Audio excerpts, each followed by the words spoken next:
Okay. Yeah. Thanks a lot. Thanks a lot to the organizer for inviting me. It's really always great to be here. It's whenever I visit, I realize it's really an amazing place. So it's really nice.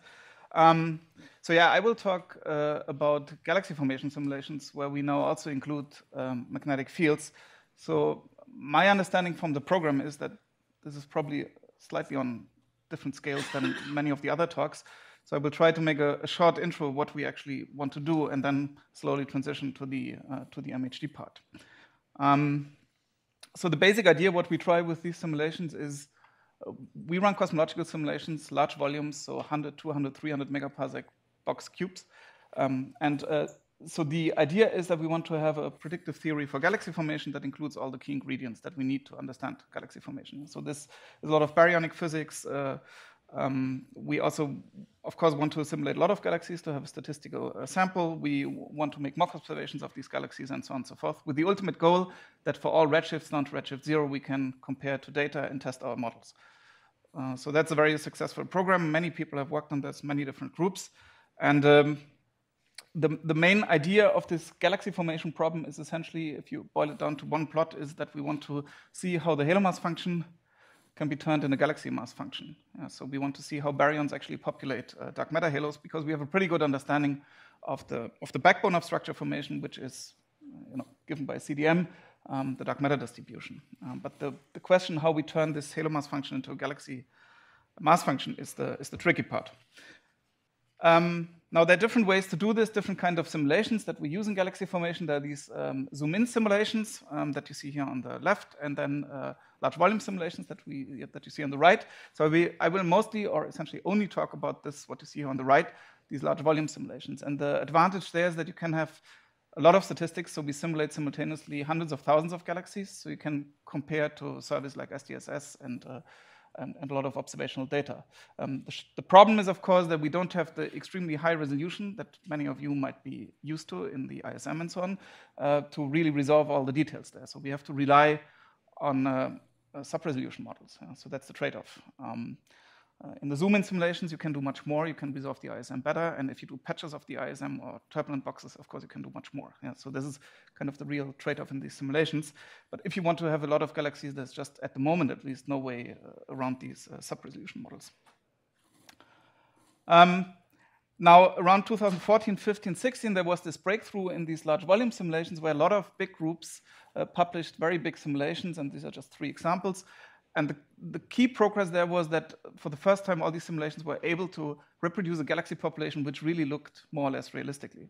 Meaning that if you would look at the colors of the galaxies, the morphology of the galaxies, the velocity structure, the galaxy abundance, luminosities, all this matched observations reasonably well. So I'm within tens of %. So not like previous simulations like 10 years ago where we were off by factors of a few, essentially. So this got much better. And so this is the era we are now in.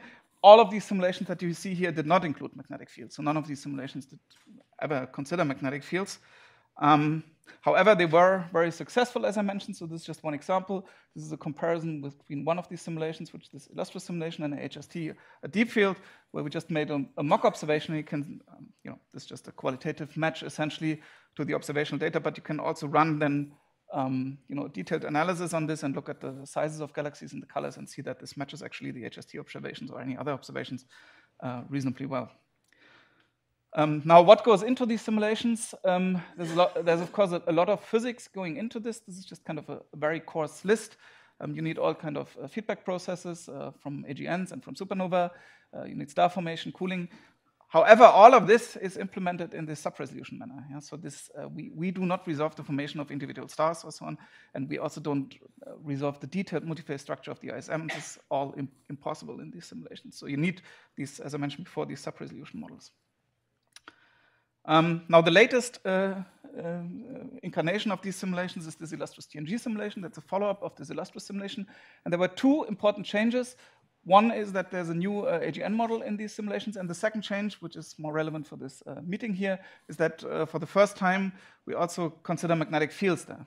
So many of these simulations, as I mentioned before, did not consider magnetic fields, so that's kind of the first where magnetic fields are self-consistently included.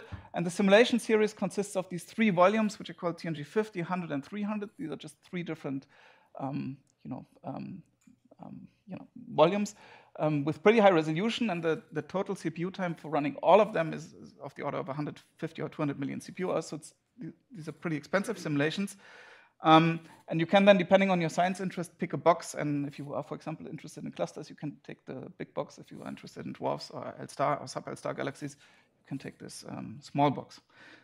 So that's what we have at the moment. I should also say that this whole galaxy formation model that I just mentioned, this illustrious TNG model, is part of a larger family. Don't want to spend too much time on this, but there's essentially a lot of different simulation campaigns now, and some of those include magnetic fields. For example, the Auriga project. This is a project where individual Milky Way galaxies are simulated.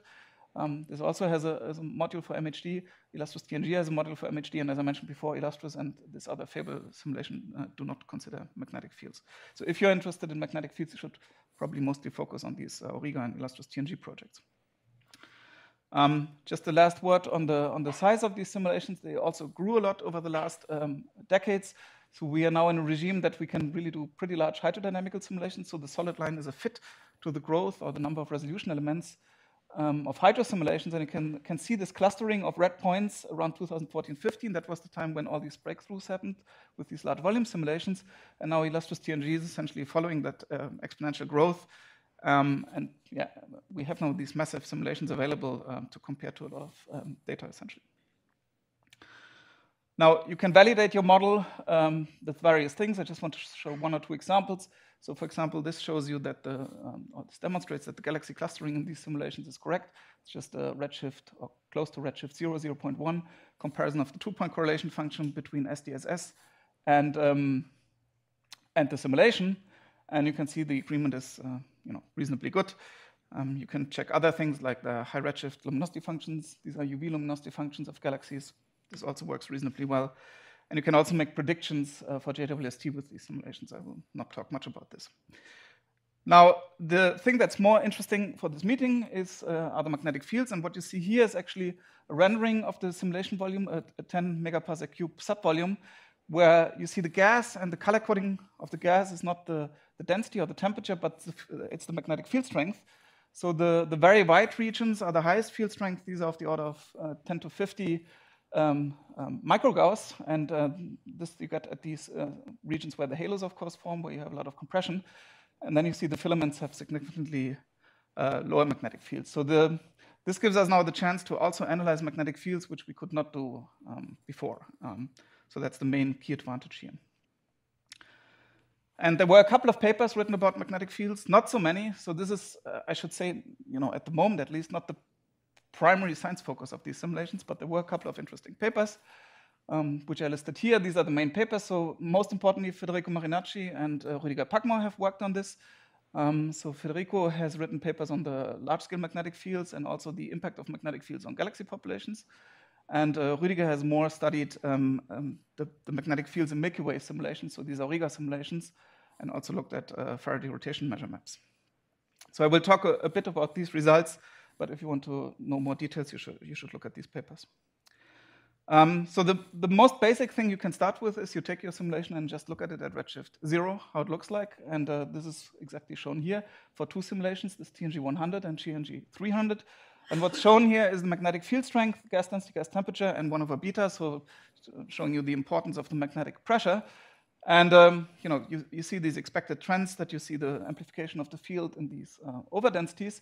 You can also see, if you look at the beta to the -1 values, that there is actually, in most regions, the magnetic pressure is subdominant. So we don't expect, at least from these values, that that the pressure contributes a lot to the dynamics of the actual galaxies, and I'll come back to that in a few minutes. You can then also zoom into individual galaxies. So as I mentioned, we have these tens of thousands of galaxies in the simulations, and these are just a few examples. So on the left, you see these elliptical galaxies. On the right, you see disk galaxies. And then we show here the stellar light, gas density, and magnetic field. And on top of the magnetic field, we also overplot the topology of the magnetic field.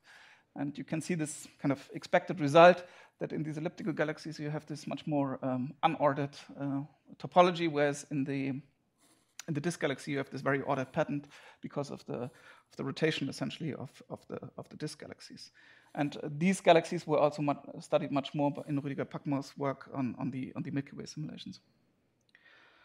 Then more quantitatively, you can also check how the field strength looks like in the cosmic web at different redshifts. So these are 4 different panels going from redshift 2 to redshift 0, showing you essentially the B field strength as a function of gas density. And the black solid line is essentially the median, and then you see 1 and 2 sigma contours around that. And what you can see is as you go from the filaments, which have these low field strengths, to the halos and the halo cores, you increase the field, and it's significantly higher than what you would expect from pure compression if you would not have any cooling. This is this solid gray line here, this power law. And you can also see that the highest field strength we get are between a few tens of microgauss at the very centers of the densest structures that we see. You can also contrast this then to a simulation where you do not have any feedback or cooling included. Yeah, so you can, for example, run a simulation where you only have ordinary gas dynamics, no cooling, just follow the Euler equations coupled to the MHD equations. So this is what you see on the left, again from redshift 2 to redshift 0. And you can compare this to the full physics simulation, which goes also from redshift 2 to redshift 0, and you can see the field strength is much less amplified. So that's just this strong amplification which happens to the feedback and the cooling, which leads to much higher compression, essentially. So you get much higher field strength in these full galaxy formation model simulation. So in fact, these field strengths of tens of microgauss you will never get in these non-radiative simulations. So you need all the additional galaxy formation physics to actually reach these values. Can also look at this a bit more quantitatively. So this is again comparing a non-radiative simulation to the full galaxy formation model. And what we split here is the gas into gas outside and inside of halos. So the blue is inside, and you can see in all of these panels, this typically extends to larger field strength, which is just expected because this is where gravity can condense the gas.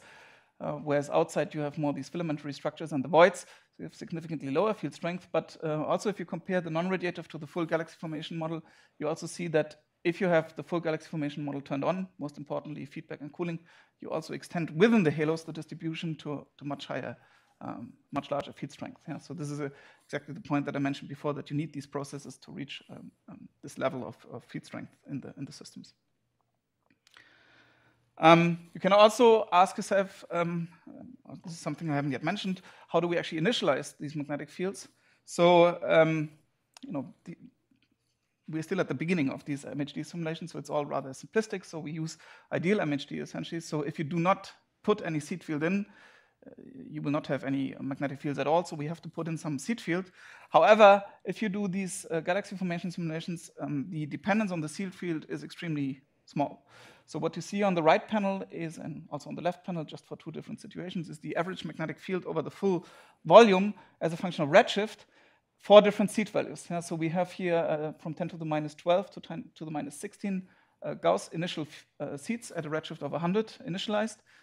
And then you ask, how does the average magnetic field evolve? You can see that if you have the cooling and everything turned on and the proper amplification of the magnetic fields happening, you actually get at low redshifts a very weak dependence on the initial seeds. So in fact, you can even extend this. You can even do this over 8 orders of magnitude, and you will not get any significant effect. So it would look very similar if I started with 10 to the minus 18 or 10 to the minus 20 Gauss. So this is, this is kind of reassuring that we are not super sensitive to these seed fields. We have to put something in, but at low redshift, the dependence is not very strong, as long as you have all this physics turned on. If you don't have this turned on, if you don't have any cooling or so, then you get a dependence, but this is kind of an unrealistic model, which will never anyways produce a realistic galaxy population after all. I should also say that because of the turbulence and many other things in the galaxies, also the initial configuration, the topology of the magnetic field, typically within galaxies, is all washed out, so you don't have an imprint in the galaxies of the initial topology. Also, that is not very sensitive to the initial conditions, essentially. So magnetic field where? Sorry? Where is this magnetic field of 10 nanogauss? In the galaxy or?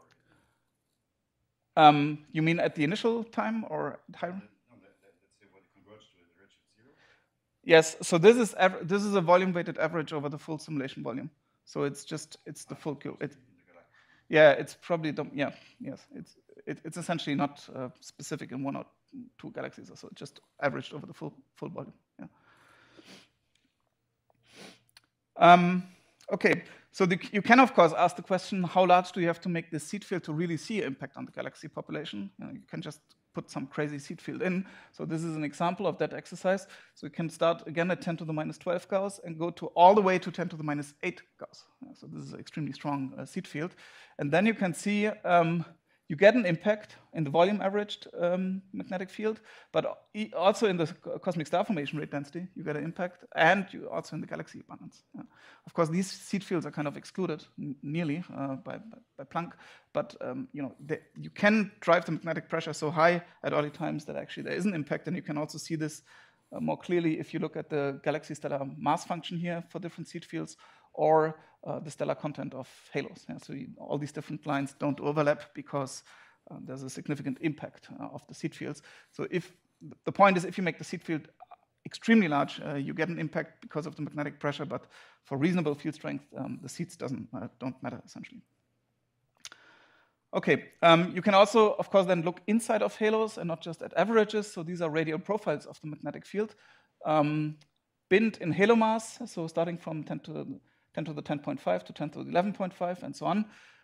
The solid line is always showing a median here, and then you see again 1 and 2 sigma scatter. You see there's this trend that the field strength always increases towards the center, and you can also see that for most of these systems, the field strength doesn't exceed at least the median of the order of 10 microgauss. So that's kind of the largest values that we get here. You can also look at the correspondent 1 over beta profiles, and this is what I mentioned before. Dynamically, at least for many systems, it's not.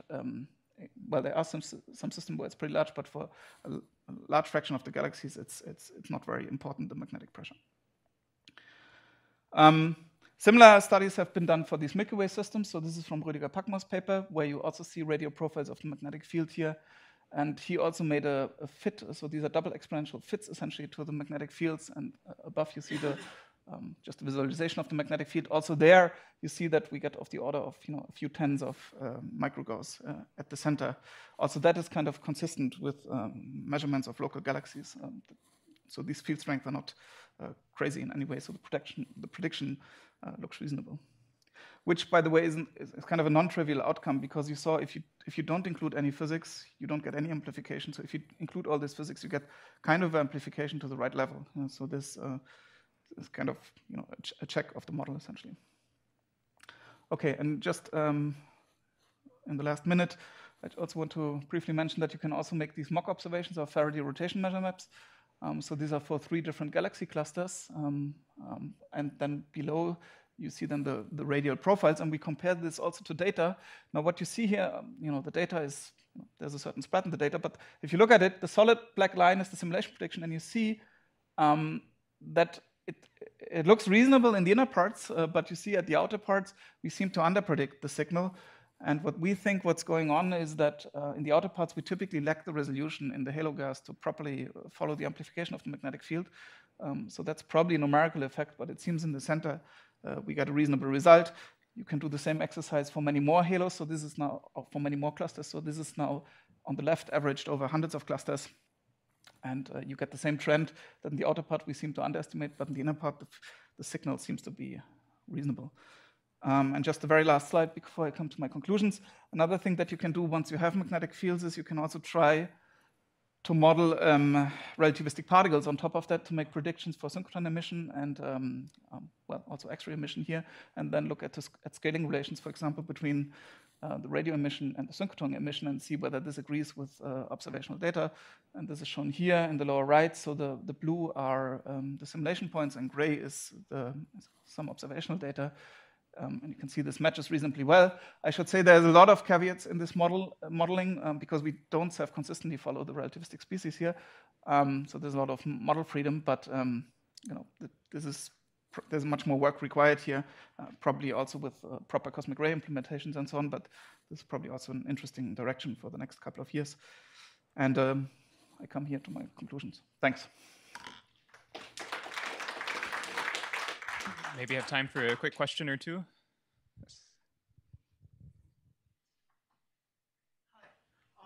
So you were pointing, at least implicitly, to radiative cooling as causing the excess amplification beyond compression. But all radiative cooling can do is allow further compression. So I'm thinking that you must be capturing at least some dynamo action in the halos. Yes. And if that's what, so it's your feedback driving halo dynamos that's giving that sudden increase in the field above the road of the 2/3 law. Yep. Okay, so that's an excellent point. So, in fact, so Rüdiger and also Federico have checked this in detail. So there are two regimes happening. There's a small-scale dynamo happening at the early times, and they also quote in the papers the e-faulting timescales and so on. So they checked this in detail, and that's exactly right what you said. That's happening. At later times, then we also get, at least in the disk galaxies, they also compared this to analytic estimates. This typical disk dynamo because of differential rotation. So these things are happening. So it is true. It's not only the cooling, but also the feedback, which together steer a lot of turbulence and initially leads to this exponential growth, which is exactly the small-scale turbulent dynamo, what we see. Of course, there are caveats in this simulation that we don't have all the resolution to resolve all the details there, but they looked into essentially power spectra and confirmed that at least over the range that we can resolve, there's a real dynamo essentially happening at early times that leads to this exponential growth that you pointed out. Yeah. The helicity conservation. Did we? No, I don't think we haven't checked that yet in detail. No. Something to consider. Yeah. All right. Last one before we move on. Yeah. Sure. Okay. Okay. Thanks again. Yeah. Thank you.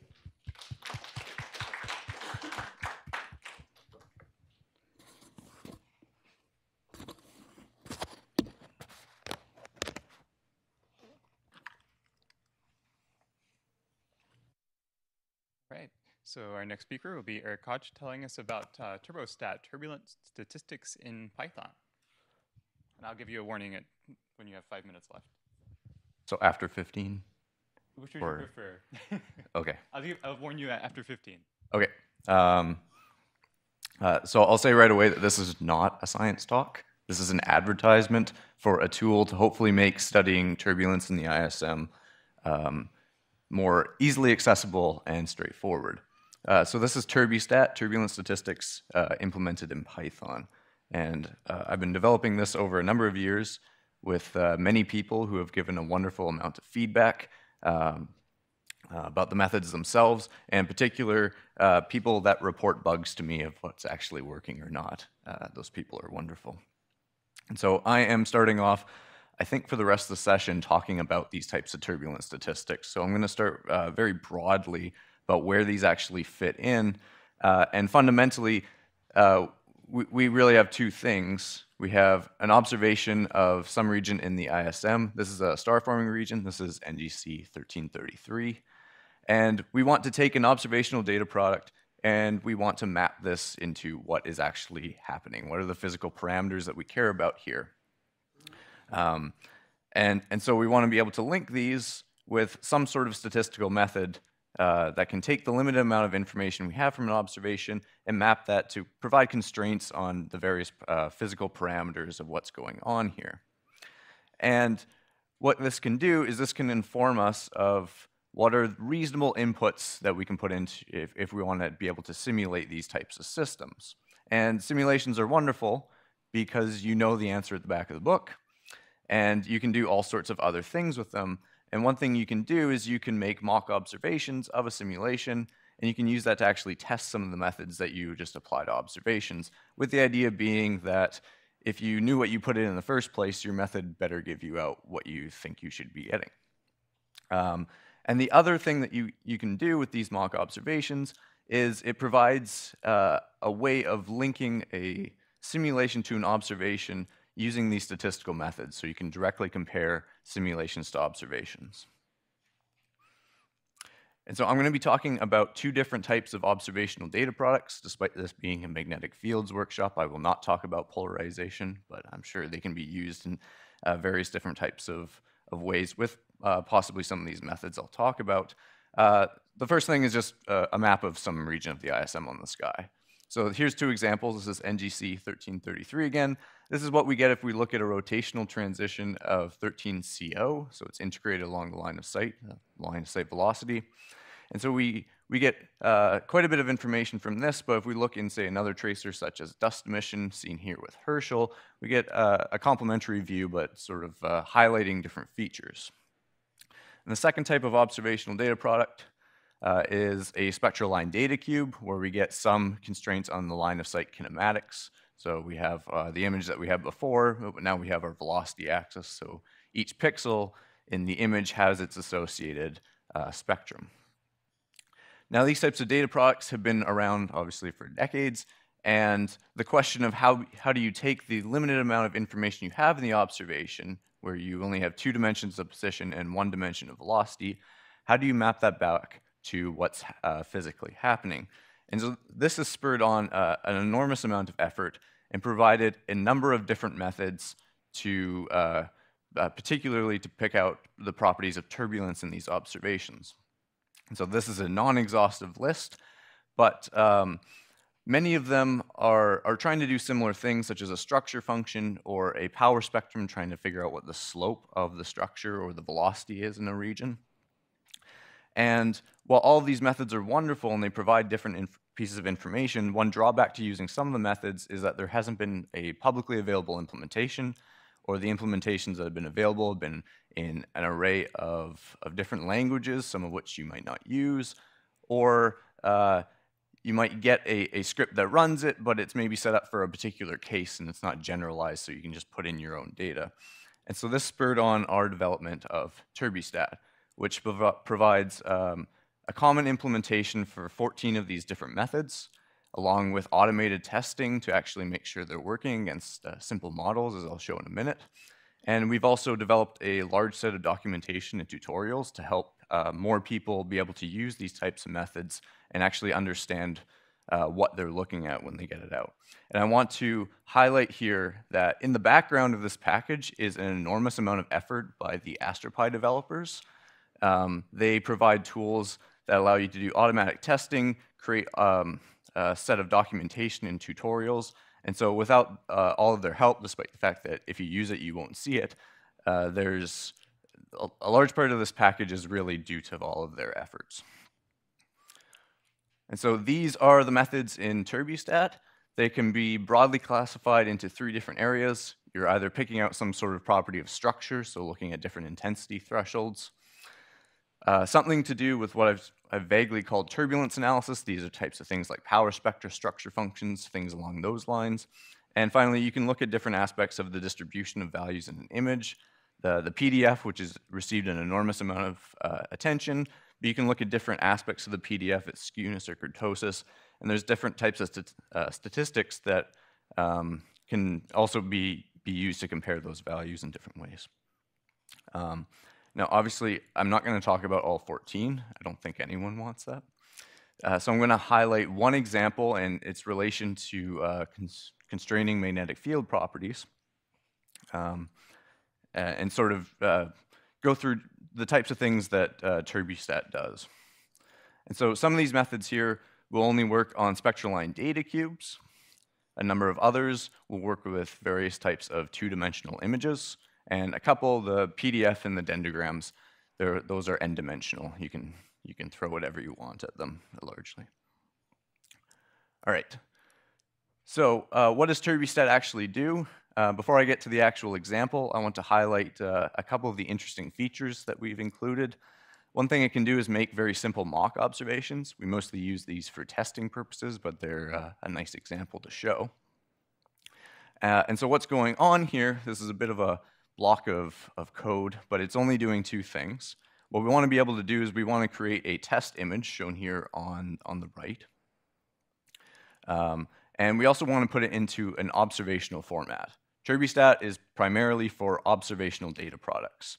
If you have a simulated observation from a simulation, you might not have information such as where is it on the sky, because that doesn't really matter as much in the simulation.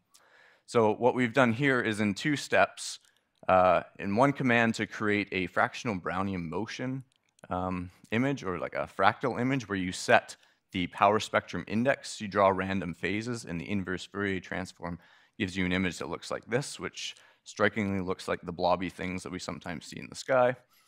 And so in this case, I've specified that this should have a power law index of 3, and it's also anisotropic along the y-axis, so the structure is elongated with respect to that axis.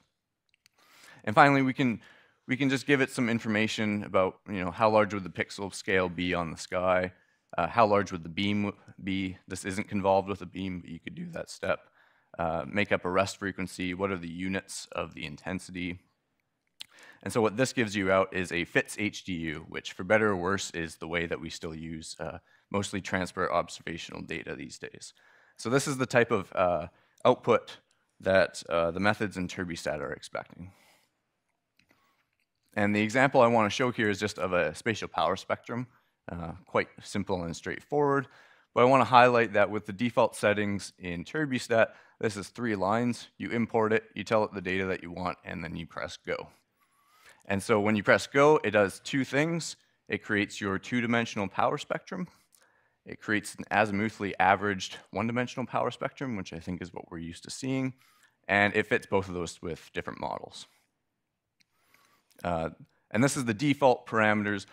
There's many things that you can change. You can change where you actually fit to. You can change the different types of models that you want to use, but this is just the simplest case here.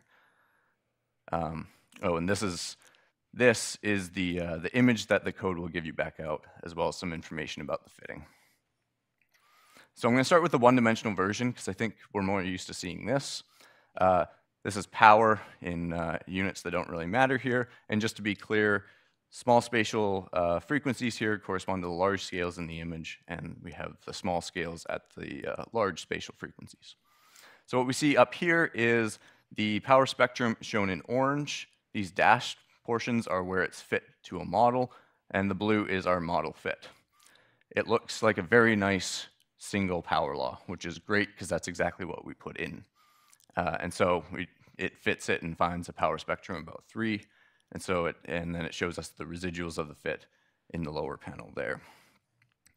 Now, the more interesting thing, I think, with regards to magnetic fields, and at least to my knowledge, this is something that TurbuStat is unique in doing, is included in the code is a way to fit a 2-dimensional elliptical power law model.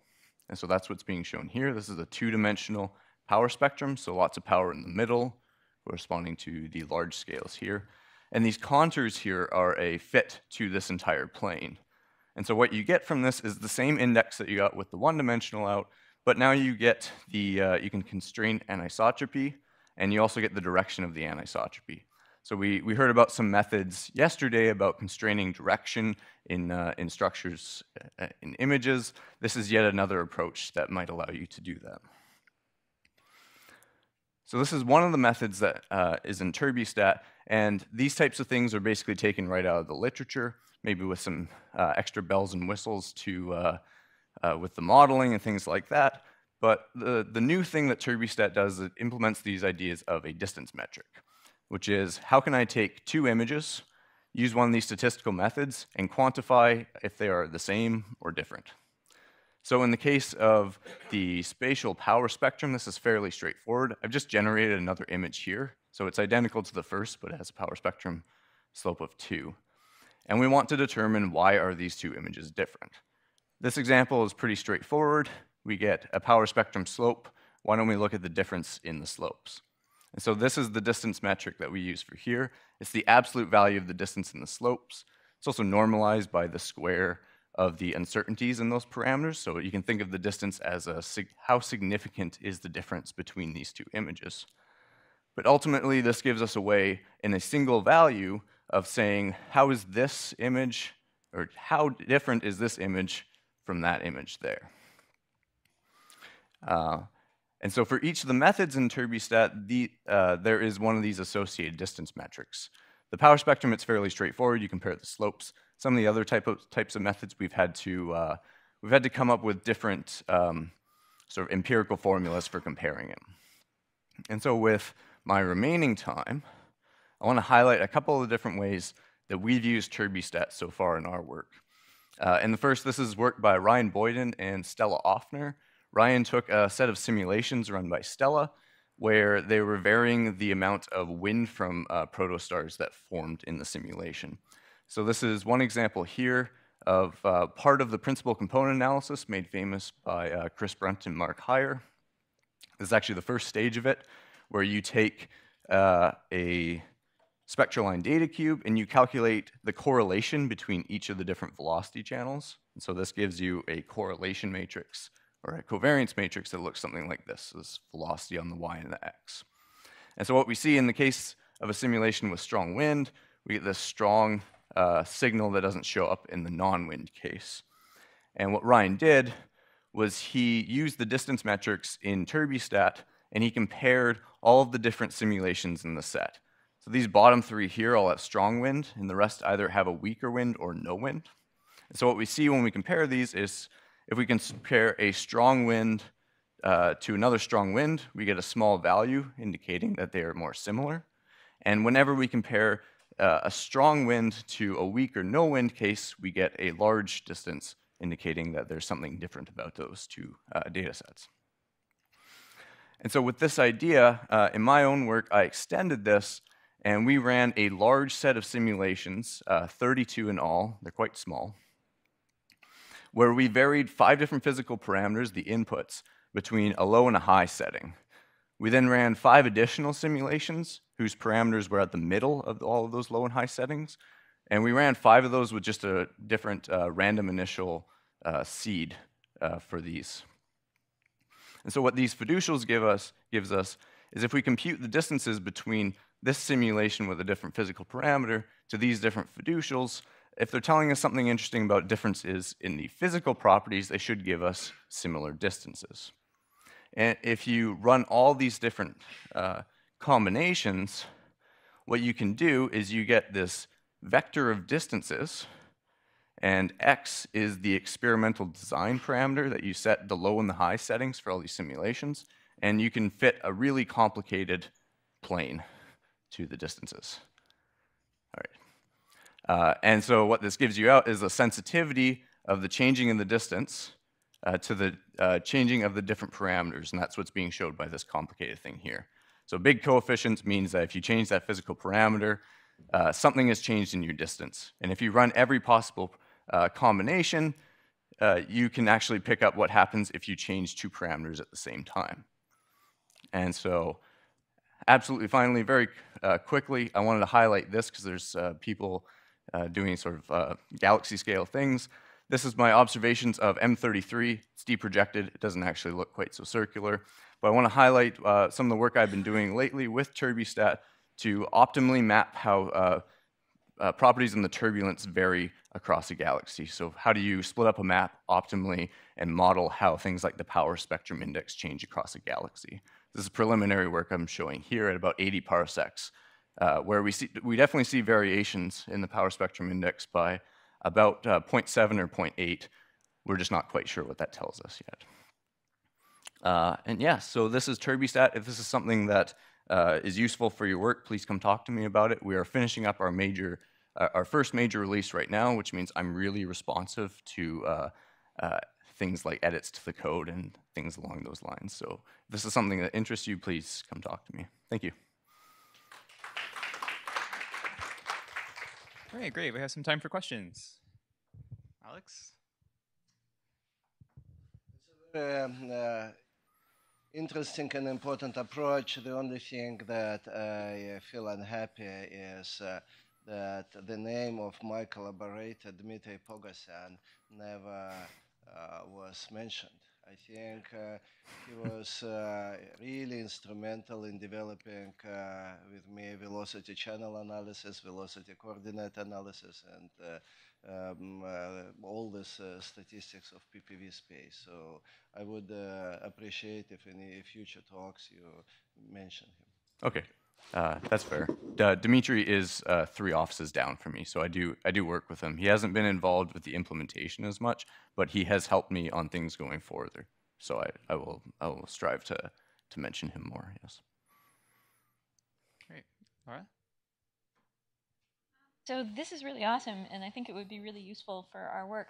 I was wondering, is there any thought of implementing some like gradient analysis and gradient comparison methods in future versions?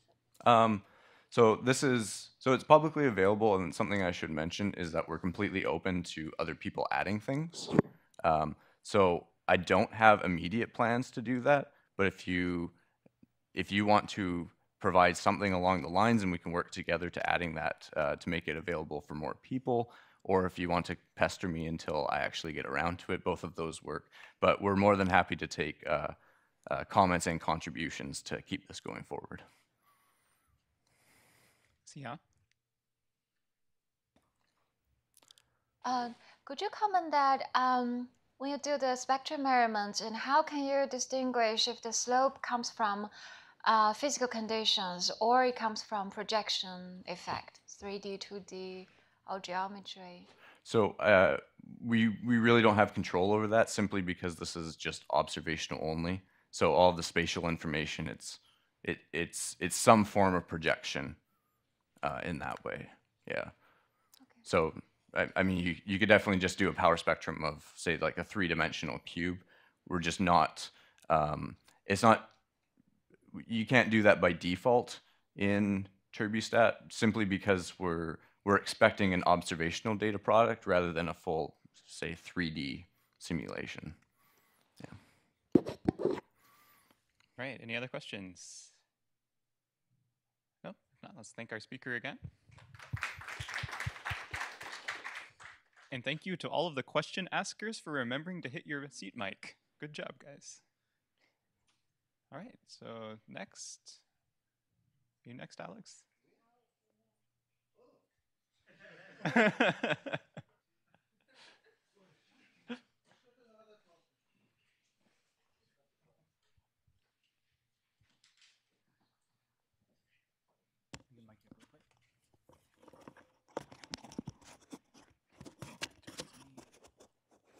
All right, so for our next talk, we will indeed be having Alex Lazarian telling us about mapping 3D magnetic field with the gradient technique. I see. And where is the big stick? It's right behind you there. Oh, okay. I'll try to get your attention after 15 minutes. Okay. Yeah. And okay, so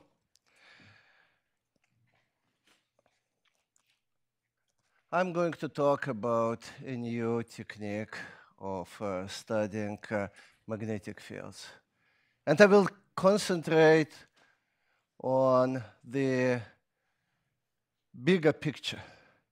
And my students, Kaho and Huyu, after me, will discuss it in depth. But this is my first slide, and this shows what is actually is going to be available throughout the galaxy. This is the 3-dimensional map, well, 2-dimensional slices through the map of our galaxy. And you see there's not only directions of magnetic fields as they change as we move through the galaxy, but also the amplitude of magnetic field. So we can get a lot of information.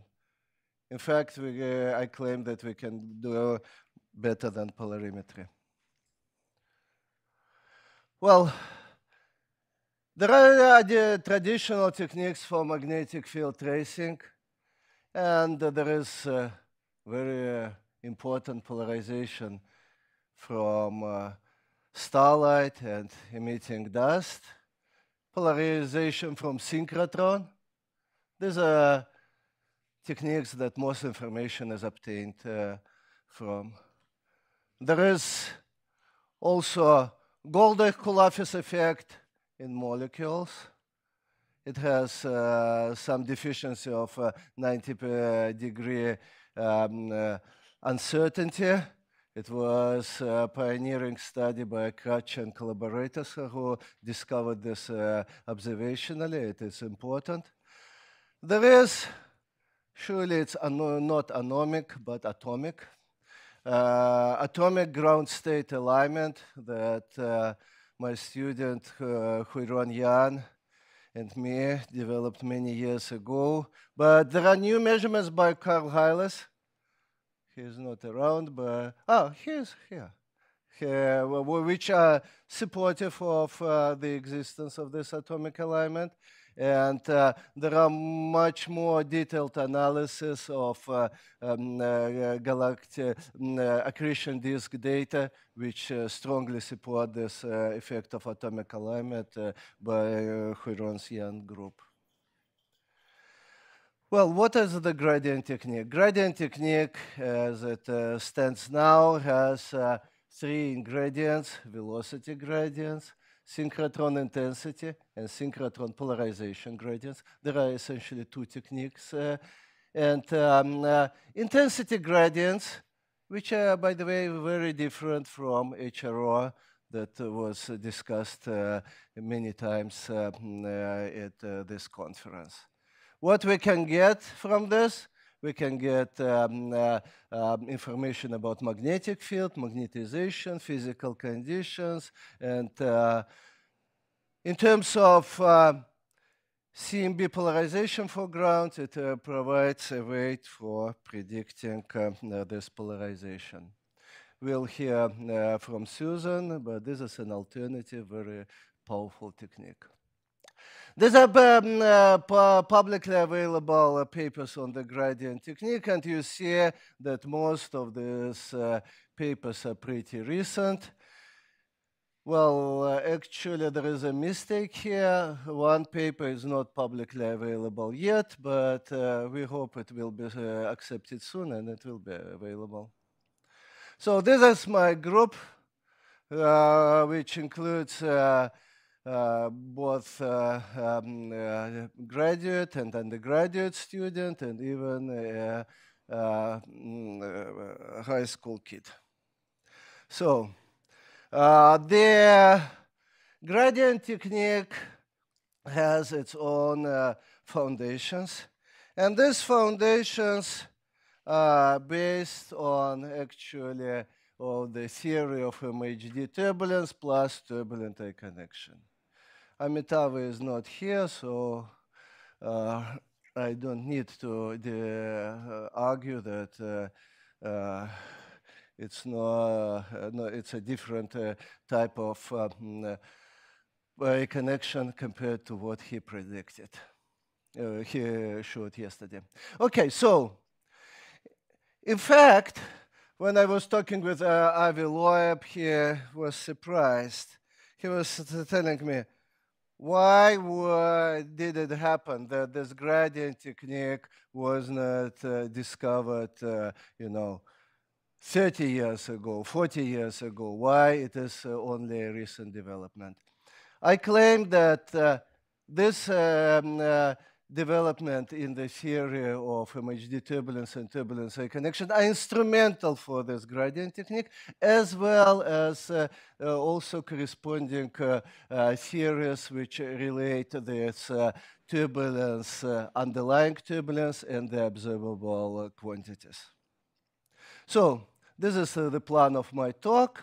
And the first is properties of MHD turbulence and velocity gradient. And I start with a very elementary thing that Xiao and other people already discussed. This is a theory of Kolmogorov turbulence. And in this theory of Kolmogorov turbulence, we have a cascade from large scale to small scales. The flow of energy is constant. We get a Kolmogorov relation. Why I'm saying this? Well, usually it is considered that the MHD turbulence is different from ordinary turbulence. But I'm going to show you, and I'm sorry, I need to use some instruments for that. And these are pens, which will demonstrate you what's happening with magnetic fields. People were always considering that magnetic fields are waves. Turbulence and magnetic fields are waves. But what can we think of magnetic field lines if we try to represent it with these pens? It's difficult to bend pens, but it's possible to mix them up. And if a connection, because these pens are actually long and you will have to have a connection is fast, they would be no problem for such motions to happen. And as a result, this is the way of the least resistance for turbulent motion. So most of energy, essentially 90% of energy, will go along this cascade, mixing these pens. The turbulence theory, as we know, it was formulated by Goldach and Seidha. But there was some caveat here. It was formulated as all previous theory in terms of the mean magnetic field direction. And interestingly enough, Goldach-Seidha relations of anisotropy are not right, are not correct, and it was shown in the mean field direction. At the same time, with this analogy that I discussed just now with these pens, we can understand that what will happen? Your anisotropy will be in terms of the local direction of magnetic field, the direction of magnetic field which passes through this eddy, and therefore it's not really related to the mean magnetic field direction. And this is actually very intuitively correct. Because, for example, the local magnetic field near the solar system is 30 degrees or 35 degrees angle to the mean magnetic field of the galaxy. Do the turbulent eddies nearby know anything about mean magnetic field? Surely not.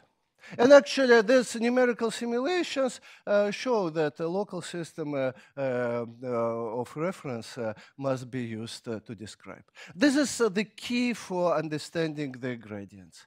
If gradients were indeed defined in terms of the global system, I would not be talking about the technique.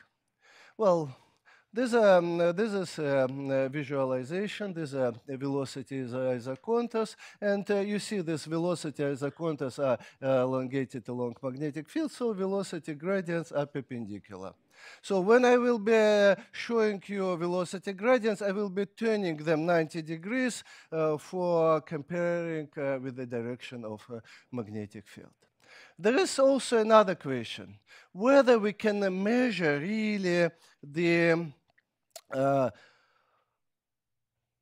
direction of magnetic field. Can I interrupt you for a second? I think we have a question. Well, I just wondered, you said it was so fundamental, and it seemed like it was maybe I didn't understand it. The velocity gradient was perpendicular, but for example, in the Can you use your seat mic, please? velocity gradients being perpendicular to local magnetic field were so fundamental. So I want to be sure I understood it. Seemed to me that what we were told yesterday is that material tended to squish itself and make shocks along the direction of the field. I'm talking about incompressible images so far. Oh, just formally. Yes, but I will show that it's how it is applicable to compressible everything. Yeah, but I'm talking about incompressible MHD. So it's like Kolmogorov theory of MHD turbulence, which was formulated to compare incompressible hydrodynamic and is very useful for a wide range of application. These are these Goldach-Shade relations for relating velocity to the perpendicular size of the eddy. We see that the gradients of velocities are increasing with the decrease of the distance. So smallest eddies will be most important for measuring gradients. And which are the smallest eddies? So these are eddies that are available through observations, eddies available at the resolution limit. In reality, we need to use some proxies of velocities because we cannot really measure velocities. But the work that Dmitry Pogossian did with me many years ago shows that the velocity channels, so if we have PPV cube, we can take velocity channels, slices of this velocity cube, and when these velocity channels are seen, and we defined what is means to be seen, these velocity seen channels reproduce as velocity. So this is velocity profile, and this is a seen channel. Just visualization shows that this is a particular simulation. This is velocity velocity channels, and you see the striations. These are not densities. These are caustics produced by velocity crowding. And because of this, we can statistically predict magnetic field. A very important step was done in this paper by my student Kaho, where the sub-block averaging was introduced. The technique is based on turbulence statistics. Therefore, we need to have a statistical approach. And in this situation, we use some block averaging. And we ever increase the size of the block till we get a Gaussian form. And therefore, we can select a block size, feed the Gaussian, and the errors of this Gaussian determine our errors. So in what space is this block? No, this fine. This is, for example, okay. Previous one. Previous. Okay, this is. In the colored one. What was yeah, the for color? example, we will. It will be a color? block like that. What was the color? These are different intensities. I'm sorry, I did not put a color bar. This is intensity. Intensity of emission within the channel map. This is you take the velocity, the slice, and you measure intensity. Yeah. Okay, I should really rush. Okay, so to characterize the alignment, it's possible to use this alignment measure, which is cosine squared theta minus 1/2. Theta is the angle between projected magnetic field and the gradients. This is in result showing the application of this velocity gradient technique to different sorts of data. This is Galfa data as compared to Planck polarization. These striations correspond to this technique of visualization of magnetic field. This is VLSC using 13CO, and this is polarization. As comparison, we will hear from Susan. This is her technique, RHT technique, which also gives correspondence, but our correspondence is better. And it does not work, as you see, for the molecular clouds. Alpha and Mach numbers. Just to be clear there, for the molecular cloud, you've rotated your gradients by 90 degrees, but you have not rotated the orientations measured by the RHT? No, there's everywhere I will be talking, I will moving this 90 degrees gradients. Okay, everywhere. We can talk about it when you get to the self-gravitational. Yeah, okay, so what we can also get, we can get magnetization. And magnetization can be characterized by alpha and Mach number, and you see that if you have a low alpha and Mach number, magnetic fields are essentially straight, and they become more and more chaotic. So, what can we get it from the gradients? Yes, we can. In fact, when we fit into this Gaussian into the block, the dispersion of this Gaussian depends on the alpha and Mach number. And there is a simple dependence. This is application of this simple dependence to H1 data that Susan kindly provided to us.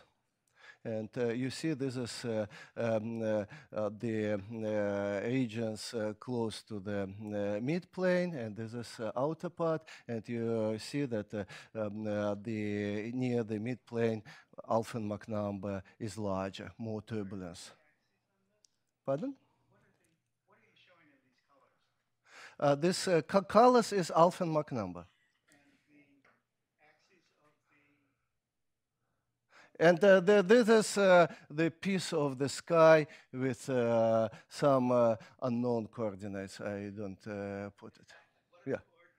As I say, this is lower latitude of the galaxy. This is upper latitude of the galaxy. It's a stripe.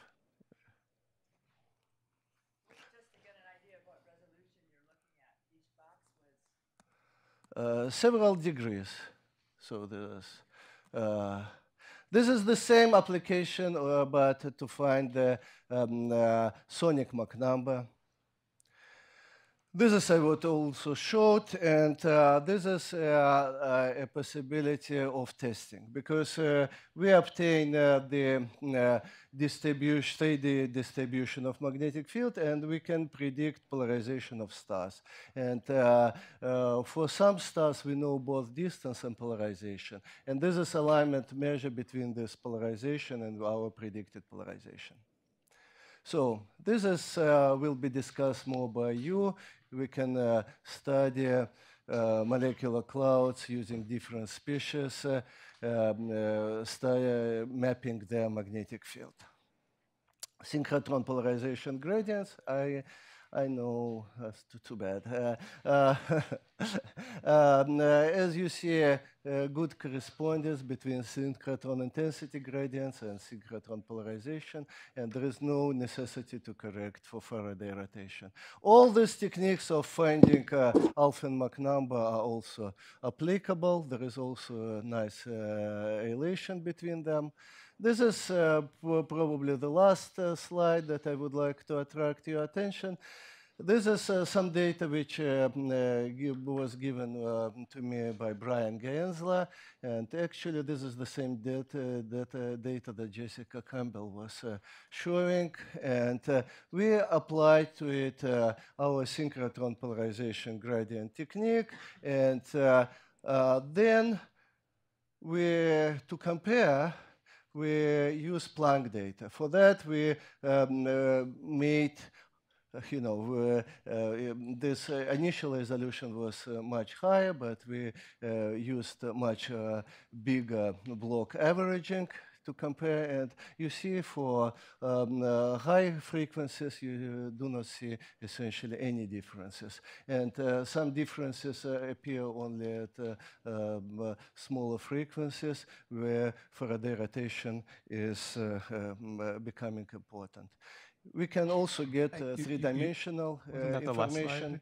Yes, and this is my last slide. Right. Thank you, Alex. So I think my suggestion is, since the next talks will also be velocity gradient, maybe we should defer questions until after then. Okay. Sound okay? So, and also, since we had several during the talk.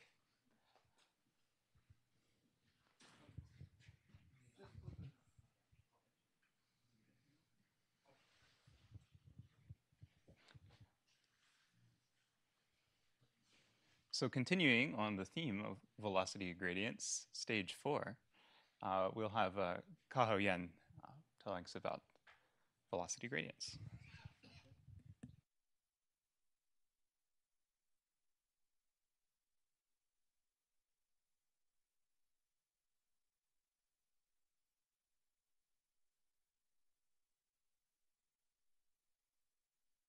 Alex and me, that usually when we are in conferences, okay, there will be a lot of velocity gradient talks. Last time we had 4 in Korea, and it's actually very painful to talk after Alex. So for my job, I'm going to tell you about what techniques we are going to do in velocity gradients, and also what are the advancements we had already since 3 months ago. So I'm calling it stage 4 because we are already having 3 stages before, and before that, I would like to thank some of my junior collaborators, which some of them, they are here already. Shannon, Huyer, they are already here. You are welcome to talk to them, and they will show you, exciting results about the velocity gradient technique. It won't be the same as a year before, 2 years before when you are meeting me, but it will be something very, very wonderful. So talking about magnetic field is usually a paradox. People always claim that they know magnetic fields, but they are actually knowing only a part of the magnetic field. Polarimetry only tells you the projected magnetic field. Sigma measurement only tells you the line of sight magnetic field. Even the very old version of velocity gradient technique, 2 years ago one, only tells you the projected magnetic field. But magnetic field is so important for many processes in the world, in the universe. Star formation, galaxies, and the propagations of X-rays, so on and so forth. They're so important that astrophysicists just cannot ignore them. Therefore, we need a way to know the 3-dimensional magnetic field, but not the 2-dimensional one. And this is the reason why we are creating the velocity gradient technique and updating it again, and again. And if we can achieve the 3-dimensional magnetic field, that will be beneficial to basically all of you here, which are studying magnetic field. So I have to call Victor, which is a very good friend of me, and everyone knows who he is. He commented in one of the gatherings that we had just in the Christmas that it's not just the magnetic field that measured by VGT, but actually many aspects. Gravitational collapse, magnetic field strength, or even MS, MA, that can all be achieved by the current version of the velocity gradient technique. Thank you, Victor. So we can have a look on what stages are we already. Now we are already in stage 4 with an exponential number of papers furnishing with velocity gradient technique. I won't say under my leading, but under our group, we're expecting to have more and more papers related to the gradient technique. We are very eager to have collaborations here. So let's start with the gradients. What are they? What we want actually for magnetic field is a universal method that can trace magnetic field, not just for the projected magnetic field from diffuse X-ray media, not just the molecular cloud projected magnetic field, but also other physical properties. MS, MA, shock, 3-dimensional, synchrotron radiation. Can that be all done by one technique? There are actually many candidates. I actually love these methods very much. Correlation function anisotropy, principal component analysis. Susan is here. The RHT is very famous now. And also, of course, we put ourselves VGT here. But we will have a look on why some other techniques are not so universal compared to us. CFA is always a good choice. If you were in Alex meetings 20 years ago, he will probably tell you that correlation functions are the best. But unfortunately, there's a big discrepancy of the correlation functions. You need a lot of sampling points to measure just a simple orientation of the magnetic field. Talking about 480 times 480, you will get an orientation. But let's say if you sample smaller and smaller, you will get something else, and something that is probably ridiculous. So we need a technique that is applicable to small-scale magnetic field tracing. How about PCA? When the paper of PCA is published, I'm just a kid. They are so famous in tracing the anisotropy in torus, sort of, okay, in their paper. But the problem of the PCA is the number of principal components is actually a variable of the isotropy index. It basically means that the tracing power of the PCA relies on how many components you're going to select. And there's actually no criteria for you to select how many components you have. We need a self-consistent method that allows you to trace magnetic field and a way to judge whether it's correct or not. Of course, RHD is a good choice. I love this code so much that I even write a Julia implementation of it. Thanks for Susan's code. Oh, but well, there are obvious criticism that I can think of, sorry, Susan, that no, you are not going to apply into molecular class. Pretty obvious. Susan is working on H1 all the time. You are also not going to apply these RH technique into self-absorption channels. Well, but of course, everyone has their usage. The gradient technique is applicable to molecular clouds, as reviewed by Huye in the talk later, that you can just connect the magnetic field measurements from diffuse media to self-gravitating media just with an easy step. So why, if you're very interested on why velocity channels are so important in the tracing of magnetic field, here is something that I have to emphasize to all of you. The main ingredients of velocity gradients and other field tracing techniques are based on the thin channel gradients. The issue for thin channel is the structures that are created by channels can be actually driven by velocity only. These two figures shows you the structure of the velocity channels with density weighting and without density weighting. Even without density weighting, you will see some linear structures from your channels, regardless of whether you are using gradients or RHD or NSHB or not. But the problem is, if you are doing the calculation of channels in the center part, you are going to be influenced by a lot of shocks that is created by the unit works. The problem arises because the channels are accumulating information inside the cube. As a result, we need a method that is self-consistent and also statistically powerful for you to filter out the shocks and also provide you the magnetic field morphology around shocks. Of course, I'm going to advocate is the velocity gradient technique. And the velocity gradient technique is already grown to a stage that we're very ambitious to trace three-dimensional magnetic field. We are already able to trace the three-dimensional magnetic field using the gradient technique from a KPC scale down to core scale, even to AU scale, with 3 different techniques that is going to be delivered here. And also there are some very new methods that we are developing here, and they are good for doing core scale magnetic fields and the properties of them. What is required for the three-dimensional magnetic field? It's basically the simple concept. You always have some information on the sky, but it's unfortunately you don't have the distance along the line of sight. You probably will have some alternatives for them, for example, the frequencies, for example, the velocities along the line of sight. For example, you have the optical depth, assuming you're using multiple traces along the line of sight. Do you have a way to convert these variables to the distances along the line of sight with in a self-consistent way? Yes, we do. For the galactic level single-shot emissions, it's possible based on the development from Alex and Dimitri. Actually, there's a relation between the frequencies of your single-shot measurements to the effective distance along the line of sight. This enables you to trace the three-dimensional magnetic field without any difficulty. Same thing happens for the ISM level, where you can convert the line of sight velocities with the distances that you have here by a rotation curve model. Alex already showed the paper from Diago that the alignment measure that is accurate from this method is very excellent.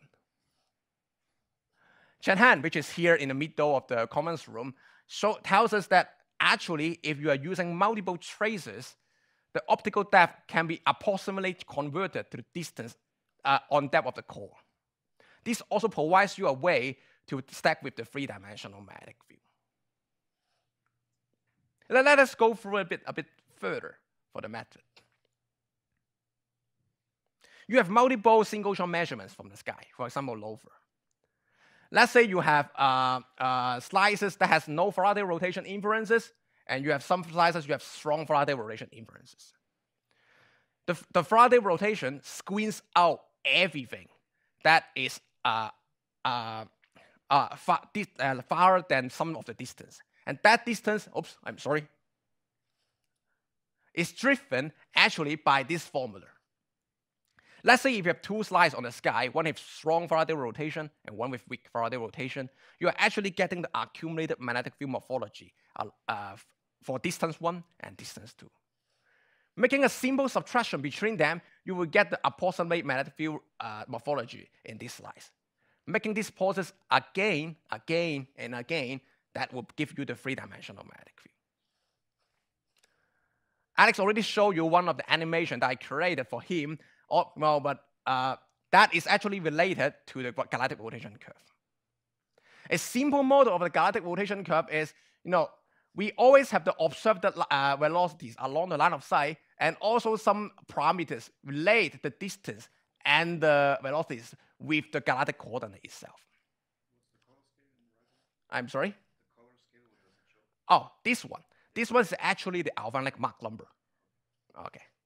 So with the techniques that we already developed, for example, the MA trace, the alphanumeric Mach number tracing, the orientation tracing, and the stacking method that I provided here, you can actually get the distance by stacking the distance, different magnetic field orientation from different distances. You can also get the same magnetic field distribution along the line of sight. Of course, the most exciting discovery that we had recently is actually the use of the multiple traces. As long as you have enough traces along the line of sight, you are going to detect different deepness of the magnetic field in the cloud. For instance, for 12CO, they only map the information outside some ranges. For 13CO, it's tracing a bit deeper. And for 18CO, it's even tracing deeper. Why don't we just make a subtraction between them and stack the magnetic field orientation tracing, and you will get something about the three-dimensional morphology of the cloud. The observational application will be Huyer's paper with Laura that shows you different stacking of the magnetic field can provide you a magnetic field morphology that is unavailable for using the current observations. One of the most exciting discovery from our group would be this so-called survey paper. We use most of our techniques on 5 star-forming molecular clouds, and also one cloud that has no magnetic field morphology. And we use the velocity gradient technique on it. The result shows that we are able to, not only we are able to trace the magnetic field morphology from these clouds, but also we can predict some interesting magnetic field properties in a cloud that has no polarimetry. That will be delivered by Huyer after me, but we'll ask what's next for our group. We don't have dozens of papers. It's enough for us. What is going on with the next stage? The next stage would be whether we can get more from the gradient tracing. For instance, we can have the curvature of the gradients, which tells you some universal properties of magnetic field on the sky. We can also some correction of the Chandrasekhar Fermi technique, which allows everyone here to predict the magnetic field strength instead of the alphanumeric Mach number in the interstellar media. We will also do more on the radiative transfer environments with the velocity gradient technique, and we are having more and more projects based on this. So go back to the curve. Okay, foreground doesn't matter. Go back to the curve. Since 2016, when Alex first proposed the velocity gradient technique, we are already achieving the stage that is not just two-dimensional magnetic field, not just physics, not just 3D. We are trying to parameterize the universe. We want to know the magnetic field morphologies, properties from the very large scale to a very small scale. I would like to take this chance here to invite all of you who are interested in magnetic field, which is obvious to everyone, to join the great journey of us and to cooperate with us to have more discovery of the magnetic field strength and the magnetic field orientation. Thank you.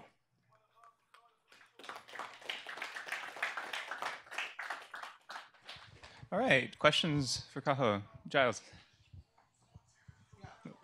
Talk. I wanted to ask a question about your 3D investigation of magnetic fields. You talked about using the velocity to get distance using the galactic rotation curve. Mm-hmm. Can you comment on the problem that some sight lines have multiple distances for a given velocity and how you deal with that?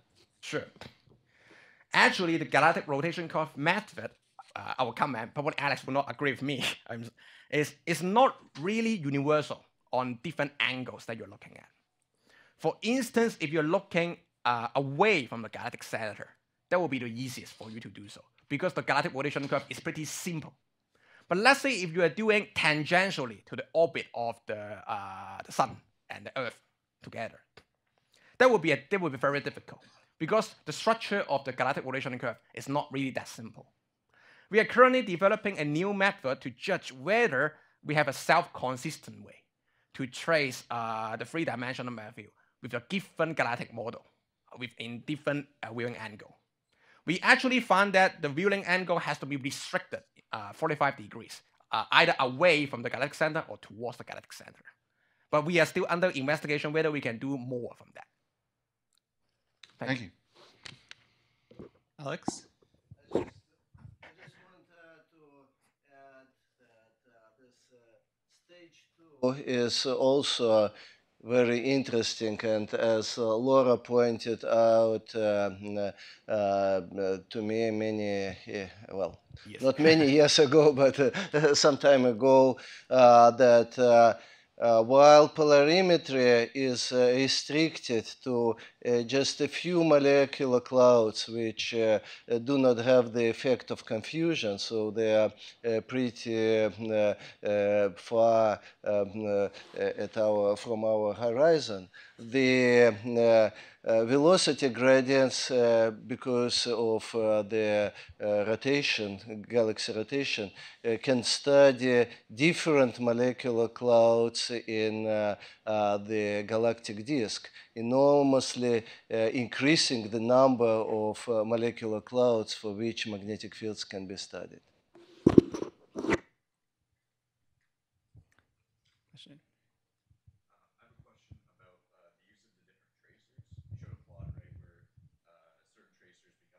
Thick, and so you get this truncated profile.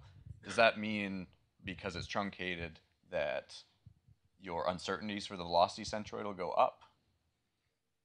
So as a function of depth, your velocity centroid is more uncertain as you go through the cloud, and do you have to, say, take that into account or just remove those optically thick regions from you are in the same side of me now.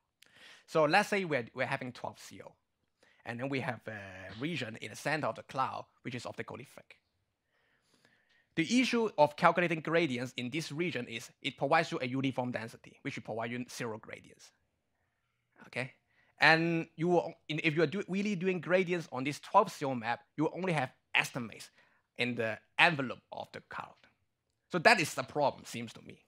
But no, we have other traces for the cloud. For instance, 13 CO has a smaller region of saturation.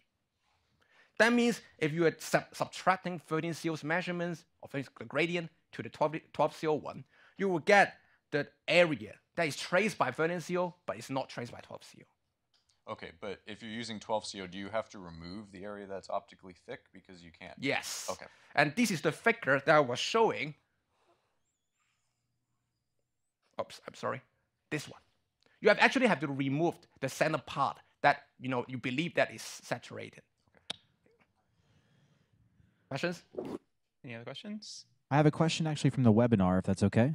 Yeah, let's hear from the webinar. Okay, this question comes in from, how does this technique compare to the Faraday rotation synthesis technique? Oh, wonderful. Well, that is related to a paper that Alex just shown in the last slide of his talk. In principle, you can use the Faraday rotation synthesis, with very high accuracy. That is wonderful. The issue for this method is it has to satisfy the linguistic criterion. And we shown in our recently submitted paper that while it has a higher precision for the Faraday radiation synthesis method, the data requirement for it is actually much higher than the velocity gradient technique. More importantly, is it has a loss of the distance information along the line of sight. For instance, if you have field reversal along the line of sight, because the Faraday radiation synthesis method only tells you the Faraday depth instead of the line of sight depth. And that creates a problem. You don't know whether your distance, your magnetic field in distance 10 is actually corresponding to Faraday depth of 10.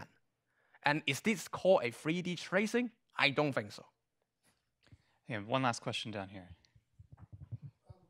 How accurately do you think you can infer the galvanic Mach number, and then from that the magnetic field strength from these kinds of, typically, what kind of precision do you think you can get?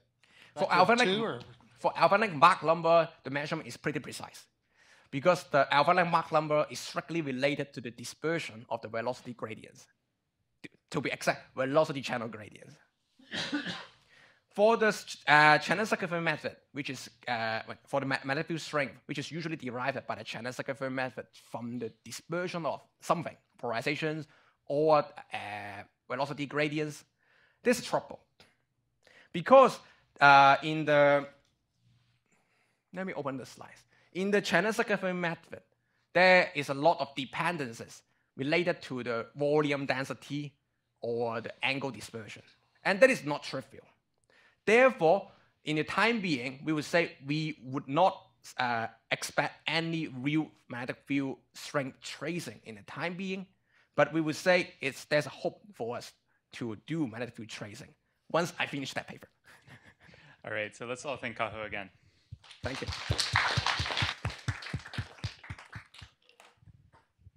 Oops. All right, so I think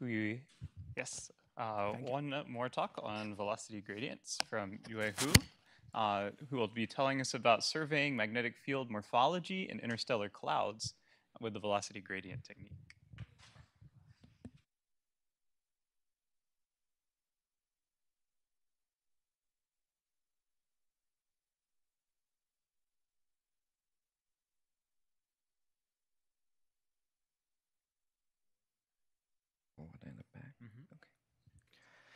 And then next, I will talk about, in observations, how to solve the magnetic field morphology in interstellar clouds with velocity gradient technique. And as mentioned by Kaho and Alex, the gradients are perpendicular to the magnetic field. So once you get the direction of gradients and rotate it by 90 degrees, you can get the direction of magnetic field. And in observations, which we apply our technique to six observational data on interstellar clouds. 5 of them are molecular clouds and traced by 13 CO. For example, the Serpens, Perseus, and Taurus. As for the Smith cloud, it's a high-speed H1 cloud, and its polarimetry is dominated by the foreground of a galaxy, so the polarimetry is not available. And we compare our result with the Planck polarization. And the figure on the left side is the magnetic field derived from the velocity gradient technique. And the figure on the right side is the magnetic field from the Planck dust polarization. Visually, you can see that they align very well. And furthermore, we quantify our result and use the histogram of velocity gradients. We plot the histogram of the relative angle between the velocity gradients and the magnetic field from the Planck polarization. We see, theoretically, we should expect the expectation value should be 90 degrees. And our result shows the value are very close to the 90 degrees. However, if there appears some offset, as mentioned by Kaho and Alex, we have studies showed that actually the foreground and the background contributes to the dust polarization. However, for the velocity gradients, it's tracing the local magnetic field corresponding to the molecular in that for example, 13 CO in that cloud. So we expect the difference. And except the foreground and background, the challenge also from the gravitational collapsing. And from our study, the gradient for diffuse region are perfectly perpendicular to the magnetic field. However, when there exists gravitational collapse, the gas is accelerating towards the core, so that the gradients becomes perpendicular to, parallel to the magnetic field. And in our observational result, we also see such a deviation for the surface. You see, from the deviation in high density region. Is that harmful to the velocity gradients? Obviously, no. With such a feature, we can use the velocity gradients to estimate the friction of collapsing gas in that molecular cloud. How can we do that? We re-rotate the gradients by 90 degrees again in the high intensity regions. And the high intensity region is defined as follows. The mean density in that region is larger than the threshold, the X percentile of the intensity, the whole intensity map. And we change the value of our threshold to estimate the friction of collapsing gas. And the alignment between the velocity gradients and Planck are quantified using the alignment measure, the AM. If AM equals to -1, the two vectors are perpendicular to each other, and if AM equals to 1, they are parallel to each other. And after re-rotation, here we show the result of the re-rotation. Surprisingly, for these five clouds, their alignment is decreasing when from the right side to left side is decreasing because the high intensity region becomes larger, and for the Perseus, the AM gets its peak value at the 98th percentile as a threshold.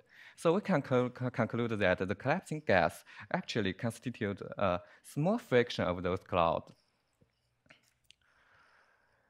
And is that true? We also show you the distribution of our alignment.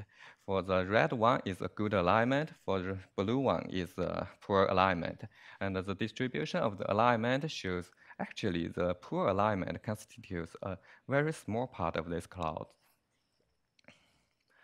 And from the beginning, I'm always talking about the compare the gradients with polarization. But what if the polarization is not available?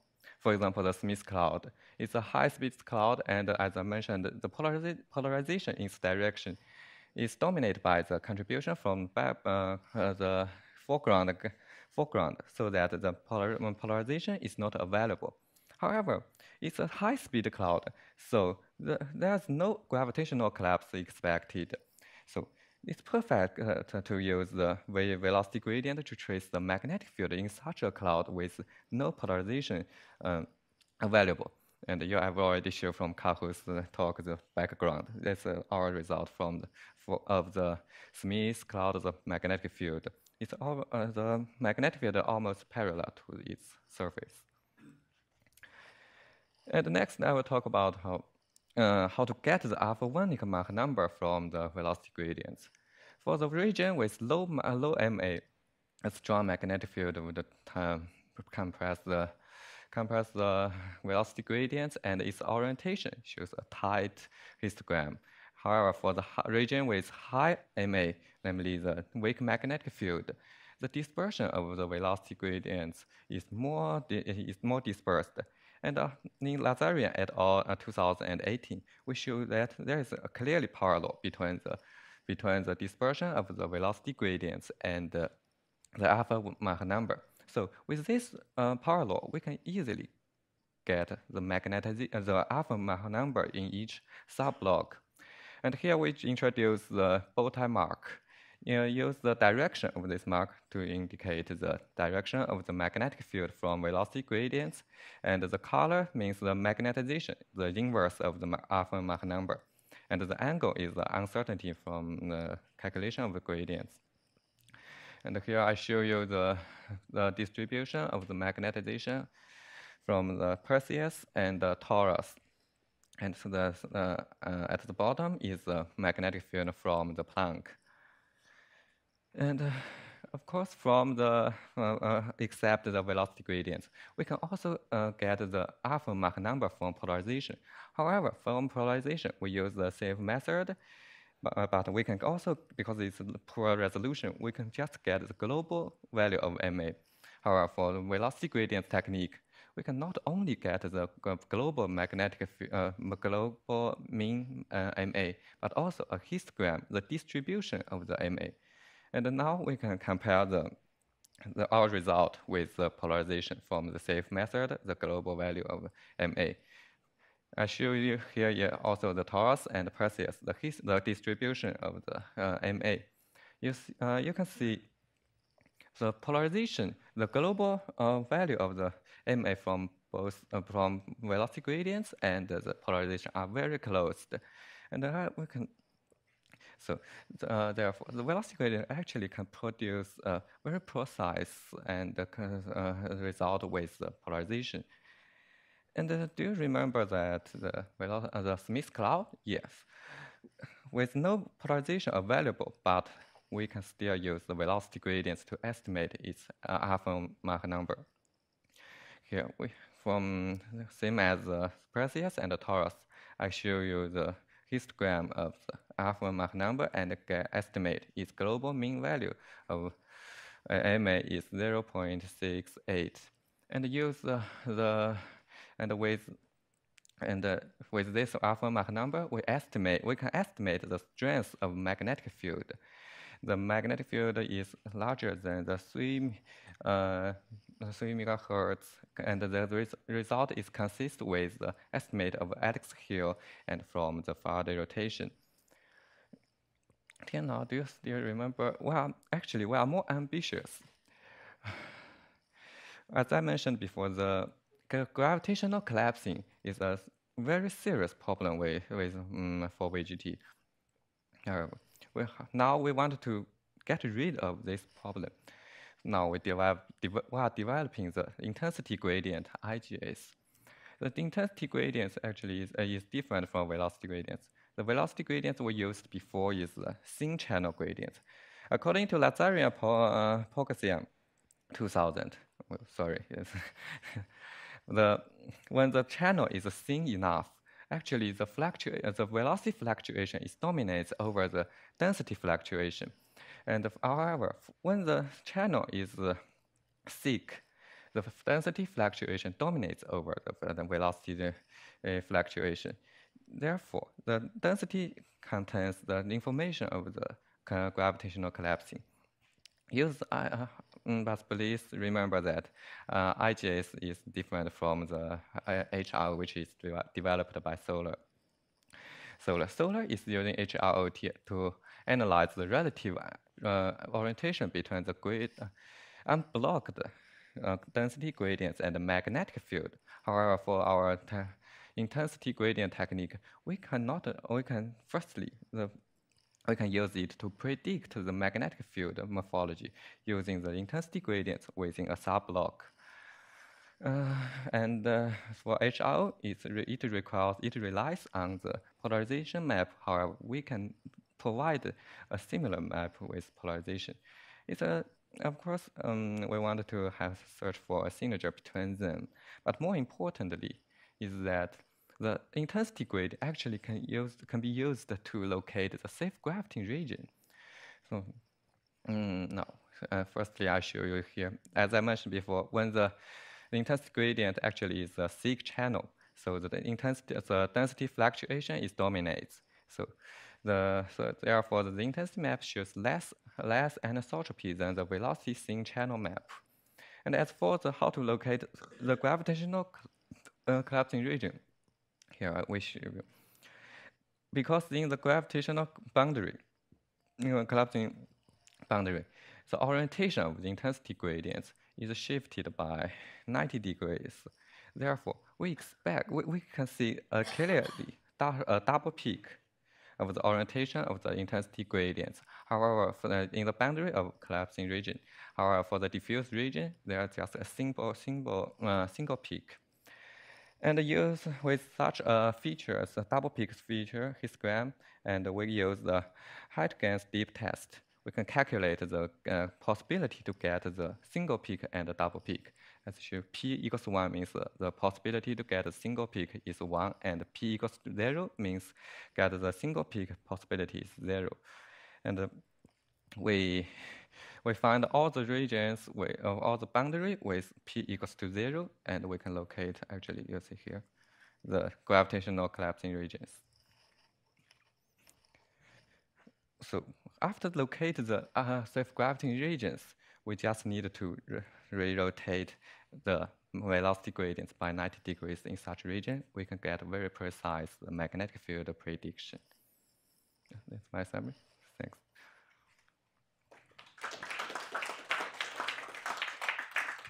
Great, plenty of time for questions. Laura? Have you been able to identify regions that you think should be gravitationally collapsing in some of these nearby clouds? And have you been able to confirm that with the overall velocity profiles, or by actually calculating the gravitational potential and seeing whether it should be collapsing? For the observational data, we didn't apply our technique. Is still in simulation. It's still testing in simulation. But from this stage, if you rely on the polarization, you can find the gravitational stage regions. For example, here. As torus, that's density core. Apparently, this shows a poor alignment, and it should be the gravitational region. Sorry, could you point to that with a stick, maybe? No, it's here. Like, which part do you think is collapsing? Here. That part up there? Yeah. That's a very large area, right? Yeah, because the velocity gradient is actually it needs a high resolution data, because the subblock averaging method, it will decrease the resolution of the CO data. So if you get a higher resolution data, go to zoom into a small region, we can get a more precise prediction.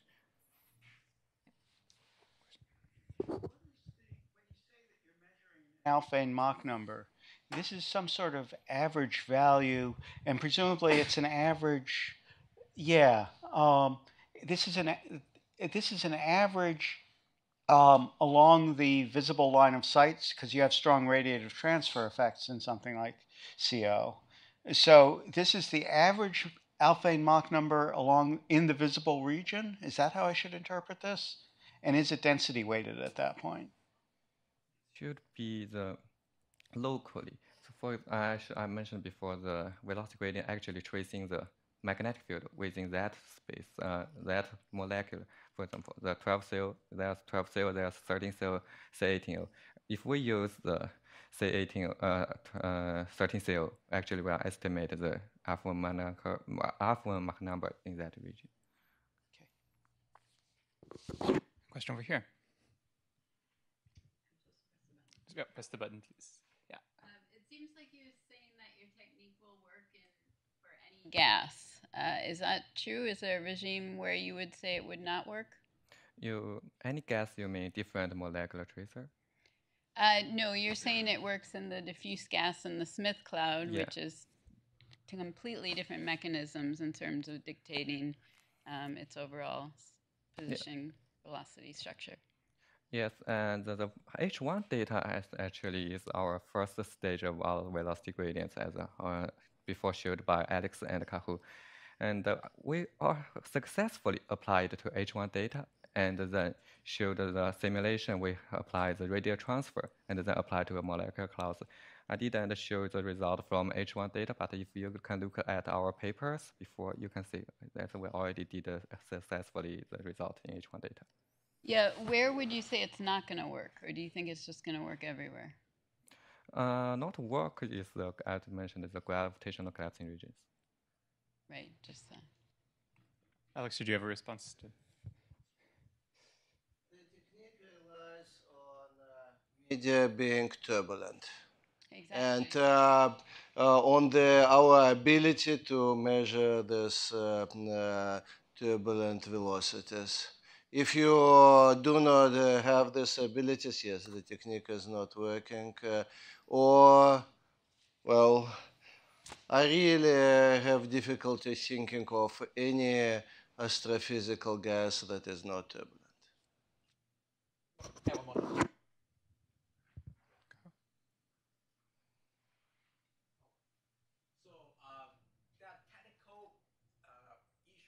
Places that you will not able to apply the gradient technique. For instance, you just 1 pixel for the cloud. Of course, you cannot do gradients on it. There are other issues that you cannot do velocity gradients. For example, you are not going to do gradients on a black hole. Right? This is pretty obvious.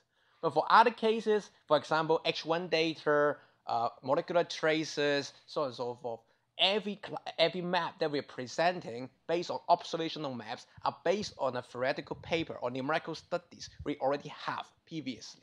For instance, the 12.0.13.0 is by Chen Han in the center of the conference room. For example, H1 data is studied by me as early as 2017. If you're talking about very high density traces or even other things, I would say Alex is correct that as long as it's turbulent and it's not changed by other mechanisms, for example, you have a black hole next to it, then it should be applicable.